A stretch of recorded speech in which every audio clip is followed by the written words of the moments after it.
오늘 우리에게 주신 하나님 말씀은 창세기 18장 16절로부터 26절까지 말씀입니다. 그 사람들이 거기서 일어나서 소돔으로 향하고 아브라함은 그들을 전송하러 함께 나가니라. 여호와께서 이르시되 내가 하려는 것을 아브라함에게 숨기겠느냐.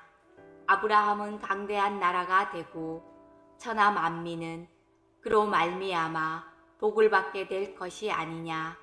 내가 그로 그 자식과 건속에게 명하여 여호와의 도를 지켜 의와 공도를 행하게 하려고 그를 택하였나니 이는 나 여호와가 아브라함에게 대하여 말한 일을 이루려 함이니라. 여호와께서 또 이르시되 소돔과 고모라에 대한 부르짖음이 크고 그 죄악이 심히 무거우니 내가 이제 내려가서 그 모든 행한 것이 과연 내게 들린 부르짖음과 같은지 그렇지 않은지 내가 보고 알려 하노라. 그 사람들이 거기서 떠나 소돔으로 향하여 가고 아브라함은 여호와 앞에 그대로 섰더니 아브라함이 가까이 나아가 이르되 주께서 의인을 악인과 함께 멸하려 하시나이까. 그 성 중에 의인 50명이 있을지라도 주께서 그것을 멸하시고 그 50의인을 위하여 용서하지 아니하시리이까.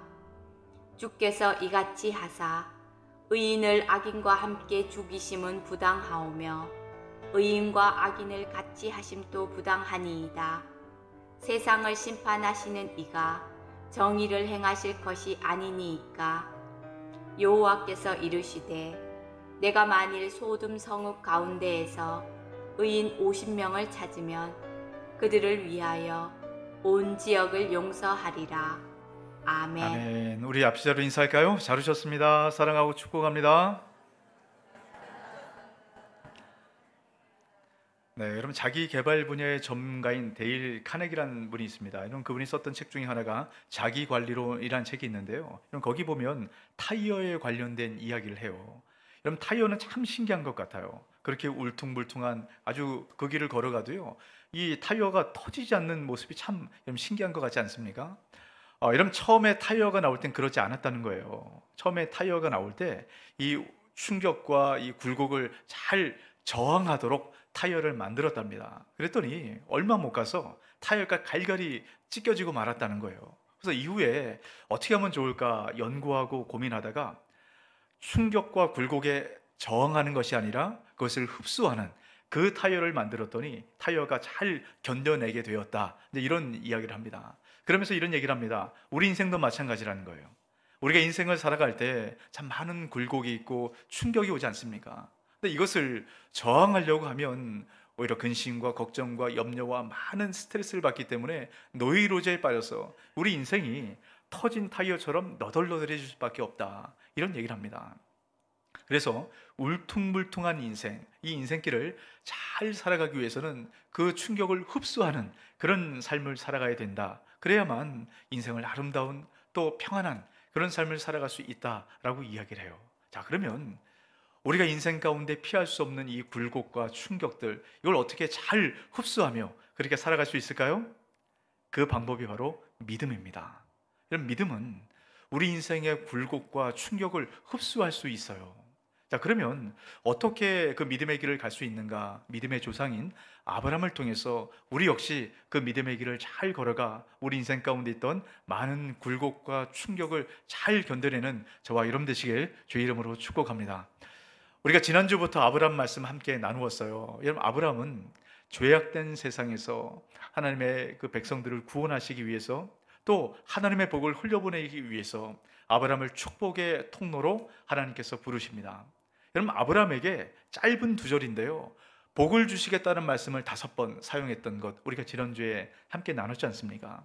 아브라함은 복 그 자체예요.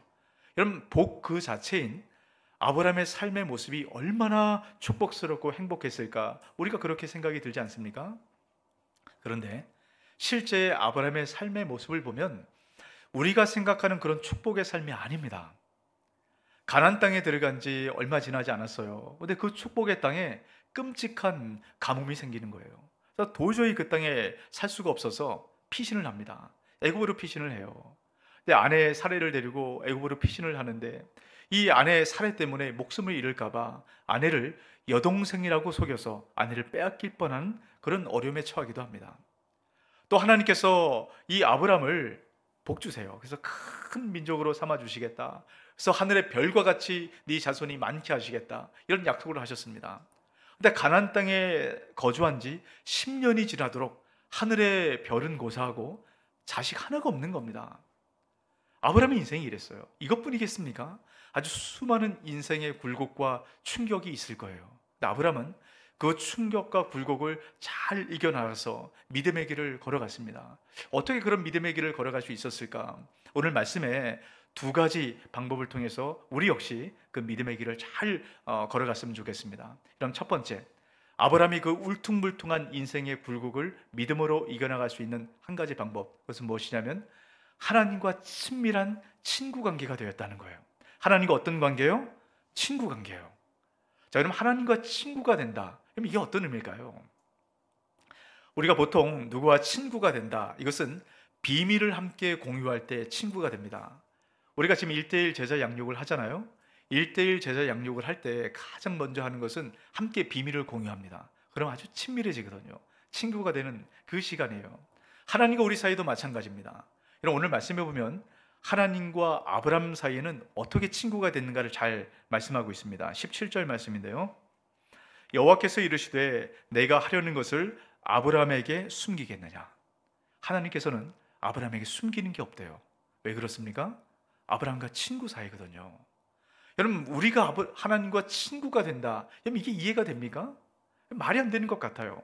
하지만 하나님께서 이 세상에 하나님의 형상으로 사람을 창조하신 이유가 바로 하나님과 친구의 관계를 맺기 위해서예요.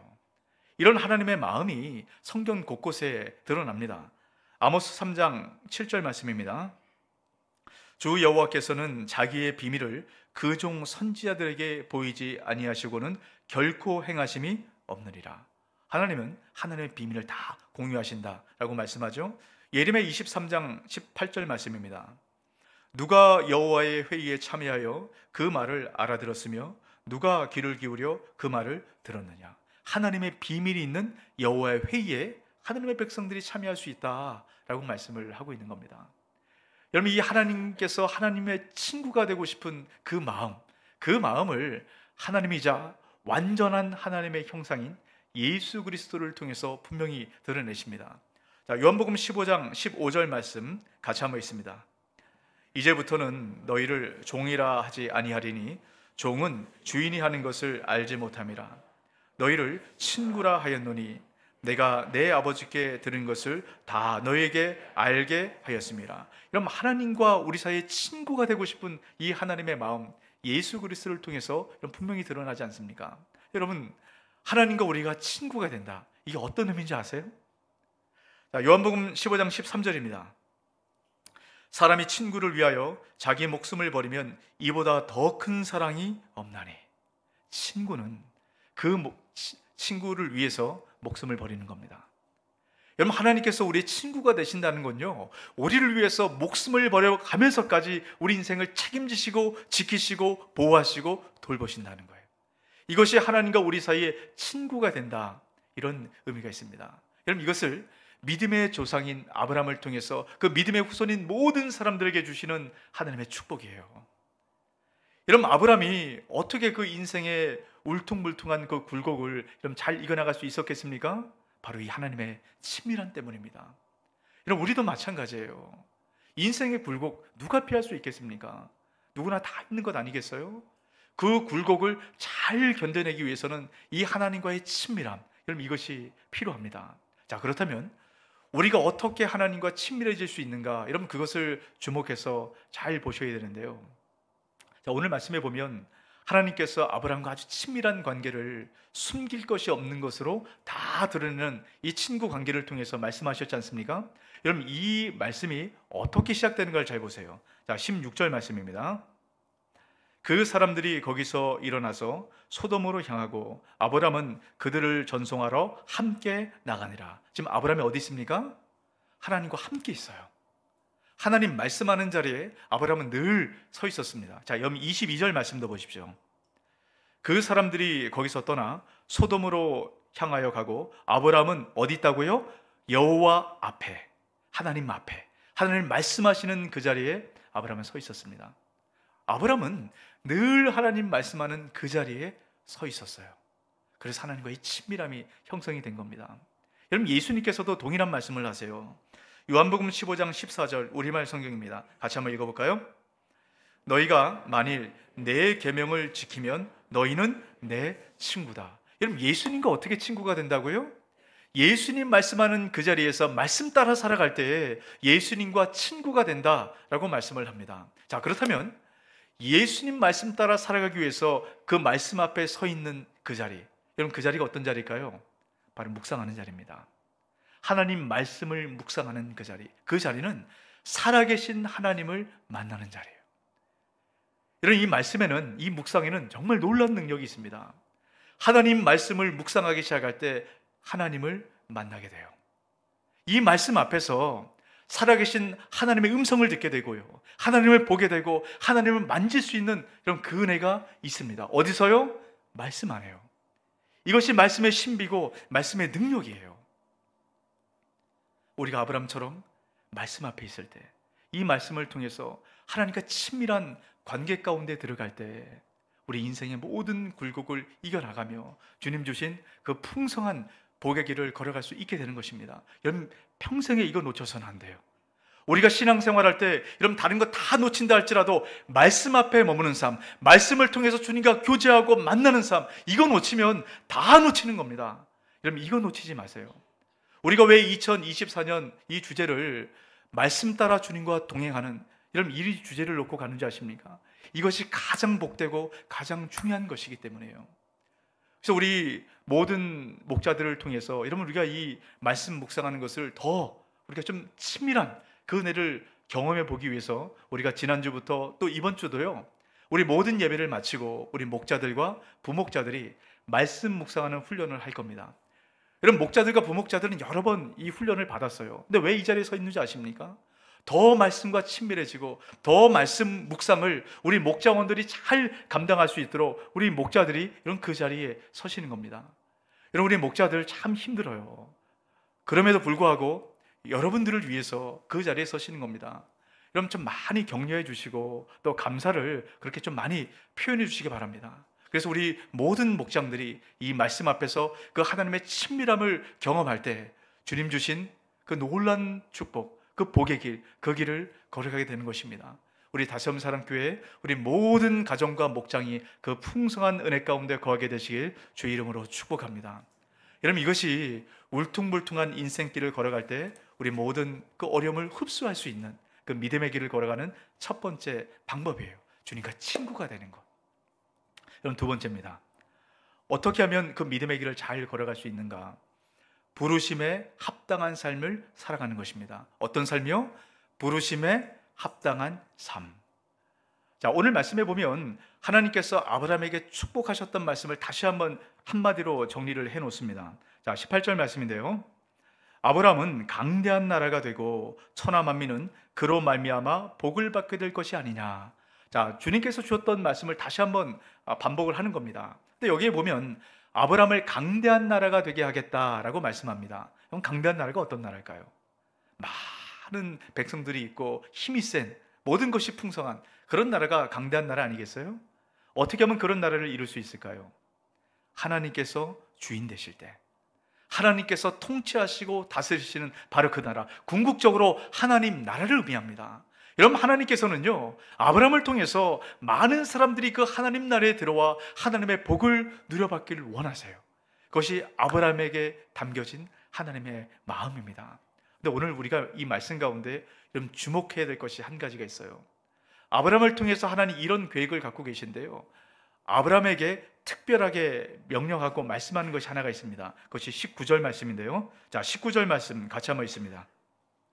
내가 그로 그 자식과 권속에게 명하여 여호와의 도를 지켜 의와 공도를 행하게 하려고 그를 택하였나니 이는 나 여호와가 아브라함에게 대하여 말한 일을 이루려 함이니라. 자, 여러분 아브라함을 왜 택했는가? 지금 그 이유를 분명하게 보여줍니다. 여러분 다시 한번 이 말씀을 잘 보세요. 내가 그로라고 얘기합니다. 여기서 그가 누굴까요? 아브라함이죠, 아브라함. 아브라함을 통해서 지금 뭘 시키고 있냐면 그 자식과 권속에게 명하여 여호와의 도를 잘 지켜 행할 수 있도록 가르쳐 주라는 겁니다.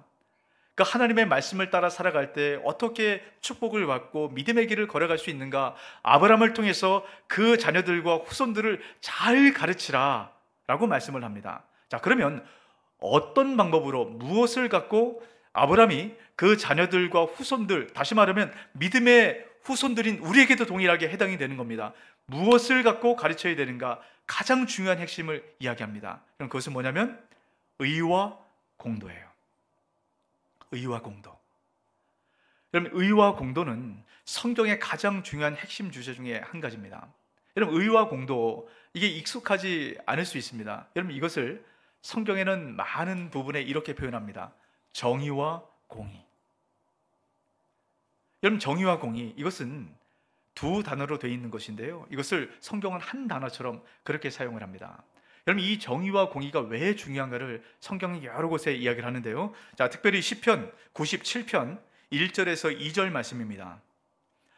여호와께서 다스리시나니 땅은 즐거워하며 허다한 섬은 기뻐할지어다. 구름과 흑암이 그를 둘렀고 의와 공평이 그의 보좌의 기초로다. 의와 공평, 정의와 공의를 이야기합니다. 자, 지금 하나님께서 이 세상을 뭘로 다스린다라고 말씀합니까? 정의와 공의를 통해서요. 여러분, 하나님 나라에 두 기둥이 있습니다. 그 두 기둥은 뭐냐면 정의와 공의예요. 정의와 공의가 하나님 나라의 큰 기둥이 되는 겁니다. 자, 이런 말씀 하나 더 보세요. 사무엘하 8장 15절 말씀입니다. 다윗이 온 이스라엘을 다스려 다윗이 모든 백성에게 정의와 공의를 행할세. 다윗의 삶은 정의와 공의를 행하는 겁니다. 여러분, 다윗은 이스라엘에서 가장 존경받는 왕이에요. 오실 메시아의 표상으로 다윗을 삼습니다. 왜 그러냐면 다윗은 강대한 나라를 만들었거든요. 근데 여러분, 지금도 유대인들은 예수님을 인정하지 않습니다. 그래서 오실 메시아, 다윗의 후손을 지금도 기다리고 있어요. 참 안타까운 얘기입니다. 여러분, 왜 그렇게 이스라엘 백성들이 다윗을 선호합니까? 강대한 나라, 다윗이 만들었기 때문이에요. 그 강대한 나라를 원하기 때문입니다. 여러분, 이 강대한 나라를 다윗이 무엇을 통해 이루었다고요? 정의와 공의를 행함을 통해서요. 여러분, 정의와 공의라는 것은 하나님 나라의 백성들이 반드시 가져야 될 하나님 나라의 헌법과 같은 것이 정의와 공의입니다. 자, 그러면 여러분, 정의와 공의가 도대체 무엇일까? 여러분이 이것을 명확하게 아셔야 돼요. 하나님 나라의 백성은 이것을 붙들고 이것 따라 살아가야 되거든요. 여러분, 정의와 공의 하면 가장 먼저 떠오르는 것이 어떤 생각이세요? 우리 한자를 한번 보도록 할까요? 우리가 정의, 한자로 이렇게 쓰죠. 바를 정자에 옳을 의자를 씁니다. 그래서 옳고 바른 도리를 보통 우린 정의라고 이야기를 해요. 그래서 옳고 그름을 가려놓고요, 옳은 것은 따라가지만 옳지 못하고 그른 것은 가차없이 끊어내는 것, 이것을 우린 일반적으로 정의라고 생각을 합니다. 이러면 성경에 이런 정의의 의미가 그대로 드러나기도 합니다. 그럼 지금 하나님께서 소돔과 고모라 땅을 심판하시기 위해서 가세요. 왜 심판을 하십니까? 20절을 보세요. 여호와께서 또 이르시되 소돔과 고모라에 대한 부르짖음이 크고 그 죄악이 심히 무거우니. 이 소돔과 고모라에서요, 이 죄악된 소리들이, 이 행악들이 하나님 앞에 부르짖음처럼 지금 들리고 있다는 겁니다. 얼마나 죄가 무거운지 몰라요. 다시 말하면 정의를 행하지 못하는 소돔과 고모라는 정의의 하나님 앞에 심판을 받게 되는 겁니다. 근데 여러분, 우리가 이 정의를 이야기할 때 놓치지 말고 꼭 붙들어야 될 중요한 한 가지가 있습니다. 자, 오늘 하나님께서 아브라함을 정의와 공의를 행하도록 부르셨어요. 그리고 나서 여러분, 바로 이어서 하시는 말씀이 뭔가를 여러분 보셔야 됩니다. 여러분, 그게 뭐였죠? 하나님 비밀을 공유를 합니다. 그 비밀이 뭐였습니까? 소돔과 고모라를 하나님께서 심판하신다. 지금 이 말씀을 아브라함에게 이야기를 합니다. 한번 생각해 보세요. 이미 하나님 앞에는 이 죄악의 부르짖음이 들렸기 때문에 하나님께서는 이 소돔과 고모라를 심판하신다. 라고 정하셨습니다. 그런데 이 이야기를 굳이 왜 아브라함에게 하는 걸까요? 한번 생각해 보세요. 말할 필요가 없는 얘기를 지금 아브라함에게 얘기합니다. 아브라함에게 뭐라고 하시면서 이 말씀을 하셨다고요? 정의와 공의를 지켜 행하는 것을 네가 행하고 자녀들에게 가르치라. 그 이어서 바로 소돔과 고모라를 심판하러 가신다. 이 말씀을 하십니다. 여기 여러분 중요한 이유가 있어요. 자, 여러분 이 하나님의 말씀을 들은 아브라함의 반응을 잘 보십시오. 자, 23절입니다. 아브라함이 가까이 나아가 이르되 주께서 의인을 악인과 함께 멸하러 하시나이까. 아브라함이 하나님께 얘기합니다. 하나님, 소돔과 고모라에도 혹시 의인이 있을지 모르겠는데 의인을 악인과 함께 멸하는 것 하나님 이거 안 되지 않습니까? 그러면서 얘기하는 거예요. 하나님, 혹시나 소돔과 고모라에 의인 50명이 있으면 하나님 용서해 주지 않겠습니까? 그러면서 아브라함이 이렇게 이야기합니다. 자, 25절 말씀인데요. 주께서 이같이 하사 의인을 악인과 함께 죽이심은 부당하며 의인과 악인을 같이 하심도 부당하나이다. 세상을 심판하시는 이가 정의를 행하실 것이 아니니까. 지금 이 말을 아브라함이 누구에게 하고 있습니까? 하나님께요. 여러분 세상에 얻은 이런 불경한 말이 다 있습니까? 하늘 앞에 따지는 겁니다. 하나님 정의로우신 분 아닙니까? 근데 정의로운 하나님이 어떻게 이런 일을 할 수 있습니까? 하나님 부당합니다. 이게 말이 돼요? 말이 안 되는 얘기입니다. 근데 여러분, 이 아브라함의 하나님을 모독하는 이 말처럼 들리는 말에 하나님 뭐라고 지금 반응하는 줄 아세요? 이 말을 기다렸다는 듯이 하나님 말씀합니다. 의인 50명 있으면 내가 용서해 줄게. 아브라함 또 얘기합니다. 하나님 45명이 있으면요. 하나님 또 흔쾌히 얘기합니다. 45명 내가 용서해 줄게. 40명, 30명, 10명 모든 아브라함의 요구에 하나님 흔쾌히 조금도 하나님 여기에 거리낌 없이 하나님 응답을 하십니다. 아마 아브라함이 하나님 앞에 한 명만 있으면 하나님 용서해 주십시오.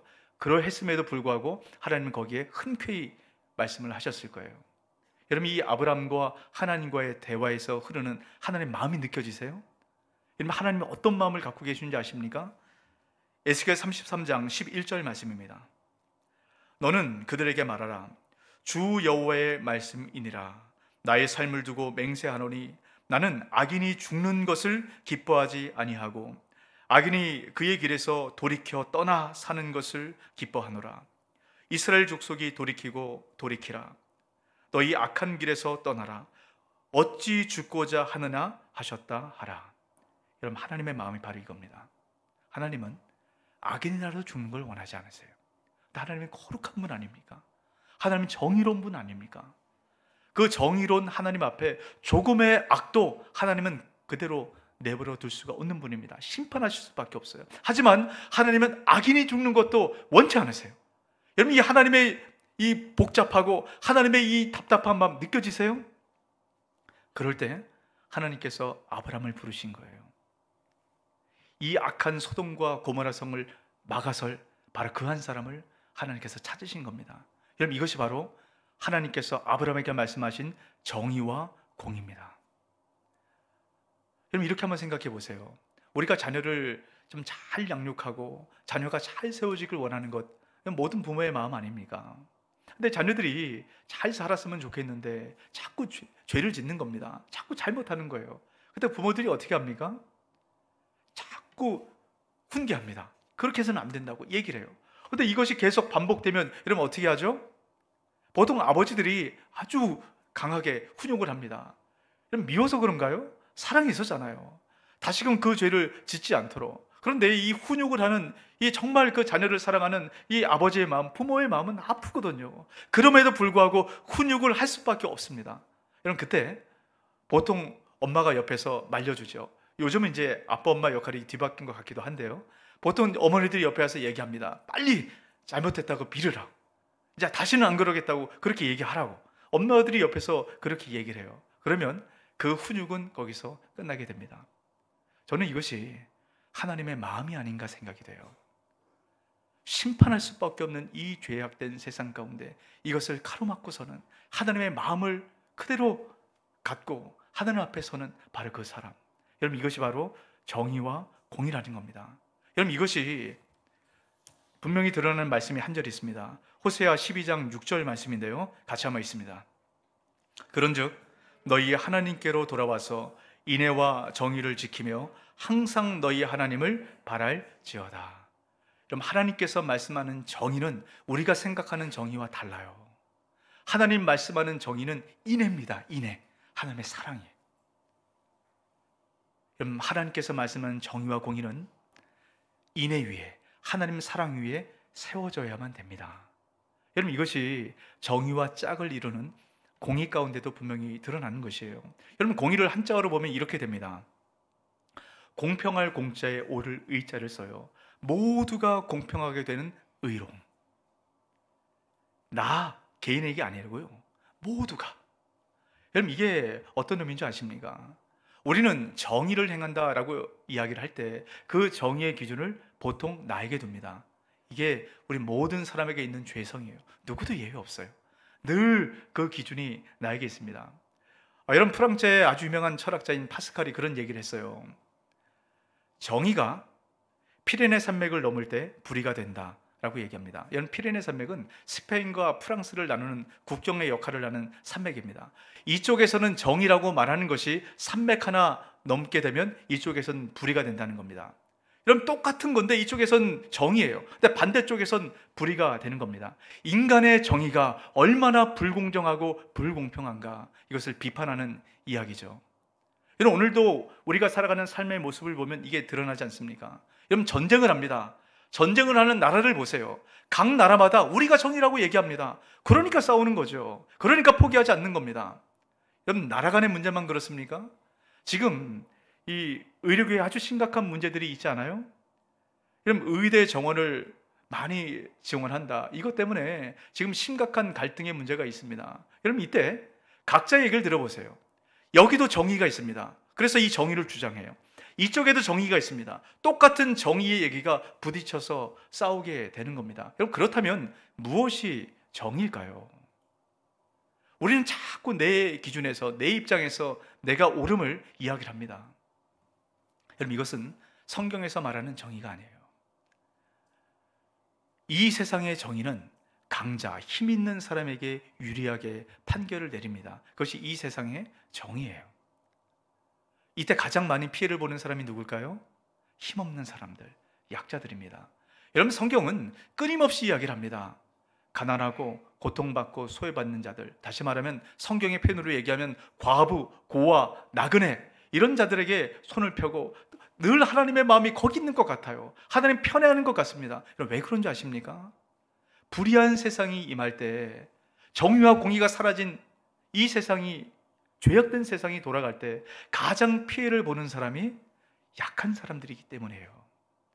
그래서 정의와 공의가 세워지는 그 사회는 약한 자들이 대접을 받고 그들이 보호받는 사회가 바로 정의와 공의가 세워지는 사회입니다. 여러분, 아브라함은 하나님 앞에 의롭다 칭함을 받은 사람입니다. 여러분, 왜 의롭다 칭함을 받았는 줄 아세요? 창세기 15장 6절 말씀인데요, 하나님이 아브라함이 여호와를 믿으니 여호와께서 이를 그의 의로 여기셨고. 자, 어떻게 의롭다, 다시 말하면 정의롭다, 그렇게 칭함을 받았다고요? 믿음 때문에. 믿음. 그럼 도대체 아브라함이 어떤 믿음을 갖고 있었기 때문에 그것을 의롭다, 하나님 이렇게 말씀을 하시는가? 야고보 사도가 이걸 이렇게 표현을 합니다. 야고보서 2장 23절에서 24절입니다. 이에 성경에 이른바 아브라함이 하나님을 믿으니 이것을 의로 여기셨다는 말씀이 이루어졌고, 그 다음 말씀 보세요. 그는 하나님의 벗이라 칭함을 받았으니, 하나님의 친구라 아브라함은 칭함을 받았습니다. 뭐 때문에요? 믿음 때문에요. 우리가 앞에 나눴던 말씀 아닙니까? 그리고 그 다음 말씀이 중요합니다. 이로보건대 사람이 행함으로 의롭다 하심을 받고 믿음으로만은 아니니라. 자, 여러분, 아브라함이 갖고 있는 믿음, 이 믿음이 무엇입니까? 행함이 있는 믿음이라는 거예요. 여러분, 행함이 있는 믿음, 이걸 통해서 아브라함이 의롭다라고 칭함을 받았다라는 겁니다. 자, 그러면 아브라함이 어떤 행함을 했기에 의롭다라고 칭함을 받게 되는가? 자, 야고보 사도의 말씀을 계속 보십시오. 야고보서 2장 15절 17절 말씀입니다. 같이 한번 읽어볼까요? 만일 형제나 자매가 헐벗고 일용할 양식이 없는데 너희 중에 누구든지 그에게 이르되 평안히 가라, 덥게 하라, 배부르게 하라 하며 그 몸에 쓸 것을 주지 아니하면 무슨 유익이 있으리요? 이같이 행함이 없는 믿음은 그 자체가 죽은 것이니라. 그럼 누가 배고픕니까? 누가 옷이 없어서 헐벗고 살아갑니까? 가난하고 고통받고 소외받는 그런 사람들 아닙니까? 여러분, 그런 사람들에게 우리의 생각하는 기준의 정의를 갖고 이들에게 옷이 필요하구나, 이들에게 먹을 것이 필요하구나, 여러분 깨달아 알면 뭐합니까? 그래, 베풀지 않으면 그 믿음은 죽은 것이라는 거예요. 오늘 주님께서 우리에게 말씀하는 하나님 백성으로 살아가야 될 정의와 공의, 여러분 그것이 무엇인지 아시겠습니까? 여러분, 옳고 그름 이전에 힘없고 약하고 소외받는 사람들에게 인애를 갖고 사랑을 갖고 여러분 그들에게 손을 펴고 나누기 시작할 때 그 하나님의 사랑을 통해서 죄악된 이 세상이 회복되는 것이에요. 여러분, 이것이 아브라함을 통해서 하나님께서 원하시는 마음이고 아브라함의 후손인 믿음으로 세워진 우리 가운데 원하시는 하나님의 마음입니다. 우리가 이 죄악된 세상에 가서 하나님의 정의와 공의, 다시 말하면 하나님의 사랑을 흘려보내기 시작할 때 여러분 그곳이 하나님의 복이 흘러가고 하나님 나라가 세워지는 것이에요. 여러분, 이것이 우리 가정과 우리 교회와 우리가 속한 그 모든 것이 되어야 되는 것입니다. 이게 우리의 사명이에요. 제가 오늘 전체 이 말씀을 쭉 묵상하다가 제가 어떤 한 목사님의 글을 보다가 미국의 존스 홉킨스 의대에 교수했던 진아영 교수님에 대한 글을 잠깐 제가 보게 되면서 이분이 참 대단하다 이런 생각이 들어서 강연을 몇 개 찾아보게 됐어요. 이 진아영 교수님은 소아정신과의 의사입니다. 그러니까 아이들에서 전문가죠. 그래서 어떻게 아이들을 잘 양육해야 되는가 이제 이런 책을 썼는데요. 그 강연을 듣다 보니까 이런 얘기를 합니다. 이분이 이제 아이를 갖고 싶어서 부단 애를 쓰고 노력을 했는데 아이가 생기지 않았다라는 겁니다. 그래서 참 답답한 마음에 근데 어머니랑 전화 통화를 했다는 거예요. 어머니에게 이렇게 얘기했답니다.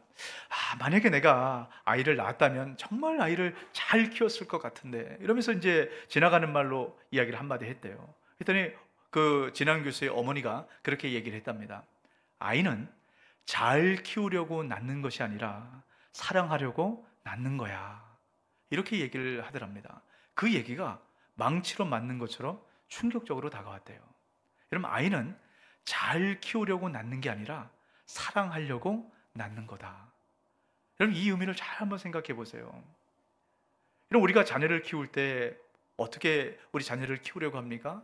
잘 키우려고 합니다. 그래서 이 자녀를 위해서 교수님이 그런 얘기를 해요. 이 부모님들이 인생을 갈아가지고 자녀에게 모든 것을 다 준답니다. 그래서 부모는 먹지 못하고 누리지 못하고 부모의 시간 전혀 없이 자녀에게 과외부터 시작해서 모든 걸 다 쏟아붓는다는 거예요. 근데 그 자녀들이 잘 자라는가? 그렇지 않는다는 겁니다. 자녀들이 잘 자라기 위해서는 그 무조건적인 사랑, 그 자녀를 향한 사랑, 그 사랑이 흘러 들어오면 자녀들이 잘 자라게 된다는 겁니다. 그러면서 그런 제안을 해요. 부모들이 자녀를 위해서 인생을 갈아넣지 말고 무엇이 진정한 가치가 있는가, 그 가치를 부모들이 삶으로 살아내기 시작할 때 그 자녀들이 그 모습을 보고 정말 잘 자라고 살아갈 수 있다라고 이야기를 합니다. 저는 이 말을 보고 참 많은 생각을 해보게 됐습니다. 우리는 자녀를 위해서 그 인생에 많은 것을 드리면 자녀가 잘 클 거라고 생각해요. 그게 아니라는 거죠. 여러분, 자녀만 그렇습니까? 우리 모든 사람들이 마찬가지. 사랑이 필요하다는 얘기입니다. 이 죄악된 세상을 살아가는 우리에게는 여러분 사랑이 필요해요. 그래서 하나님께서 그 아들을 아끼지 않고 내어주신 것 아니겠습니까? 이 세상을 사랑해서요. 사랑이 필요한 겁니다. 그럼 지금도 이 세상은 왜 죄악된 세상 가운데 그렇게 고통당하며 살아갑니까? 사랑이 필요한 것 아니겠어요?